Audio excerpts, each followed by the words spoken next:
70 ఏళ్ల వయసంటే మనం సమాజంలో చూస్తూ ఉంటాం. మంచానికి పరిమితం కావడం, లేదంటే కనీసం 4 అడుగులు వేయకపోవడం, శరీరంలో అనేక మార్పులు సహజసిద్ధంగా రావడం, వృత్తిలో గాని, ప్రవృత్తిలో గాని పూర్తిగా రిలాక్స్ అయిపోవడం, పదవీ విరమణ చేయడం, రెగ్యులర్‌గా చేసే పనులు కూడా పక్కన పడేసి, సాధ్యమైనంత వరకు 90% విశ్రాంతి తీసుకోవాలనే పరిస్థితిలో ఉంటారు. ఫిజికల్‌గా కూడా మనకి ముసలివాడు అనే ఒక ముద్రను కలిగి ఉండడం అనేది మనం చూస్తూ ఉంటాం. అయితే చిరంజీవి అనే ఒక స్టార్‌ని మనం 25+ నుంచి 40 ఇయర్స్ లోపు ఉన్న వ్యక్తిలా మాత్రమే ఆయన ఎప్పటిదాకా కనపడ్డారు.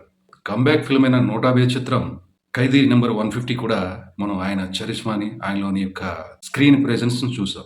అభిమానులకి ఈయన 60కొచ్చేసాడు కదా! అని ఆ రోజున మనం అనుకోలేదు. ఇప్పుడు 70కొచ్చారు. ఆ 70కొచ్చేసారు కదా! అనే ఫీలింగ్ కూడా స్క్రీన్ మీద ఎక్కడ మనకు కనపడదు. ఎందుకు కనపడదు? ఆయన ఫేస్‌లో ఉన్న చరిష్మా కానీ, మూవ్‌మెంట్స్ గానీ, యాక్టింగ్‌లో చూపించే జోష్ గానీ, ఆయన డైలాగ్ త్రోలో గానీ, ఫైట్స్‌లో గానీ, డాన్స్ మూవ్‌మెంట్స్‌లో గానీ, డాన్స్ మూవ్‌మెంట్ అంటే గ్రేస్. ఆయన స్లో వేసినా, ఫాస్ట్ వేసినా చూపించే గ్రేస్‌లో గానీ, ఎక్కడ కూడా చిన్న మార్పు కూడా మనం గమనించలేము.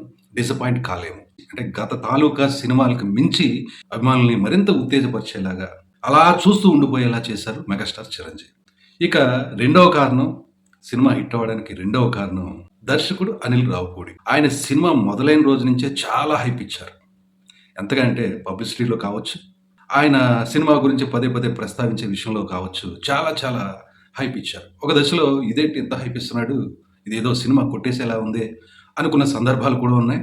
ఇలా అనుమానపడ్డారు. ఆయన పట్ల ఆయన చేస్తున్న ఒక రకంగా సినిమా పరిభాషలో హంగామా పట్ల అభిమానుల్లో కొంత డౌట్ అయితే ఉంది.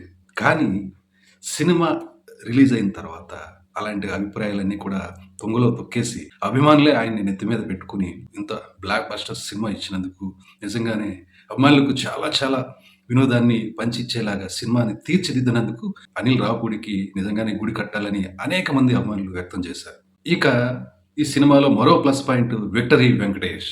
వెంకీ గౌడ్‌గా ఆయన చేసిన పాత్ర గాని, ఆయన ఉన్నంత సేపు సినిమా ప్రెజెన్స్ గాని, ఇద్దరు కూడా ఒక పెద్ద స్టార్స్ ఇద్దరు కూడా ఒకే ఫ్రేమ్‌లో ఉండే విధానం గాని, అభిమానులు అసలు ఊహించుకోలేదు. ఏదో క్యామో పాత్ర అంటే ఒక అతిథి పాత్రలో ఆయన వస్తారు, వెళ్తారు అనుకున్నారు గానీ, సినిమాకి వెంకటేష్ చాలా చాలా చాలా పెద్ద బలంగా మారి, సినిమా విజయవంతంలో వెంకటేష్ పాత్ర కూడా చాలా కీలకమైంది. చిరంజీవి గారిని, వెంకటేష్ గారిని ఒకే ఫ్రేమ్‌లో చూస్తూ ప్రేక్షకులు వినోదం పొందే విధానం అయితే చాలా గొప్పగా ఉందనే చెప్పాలి.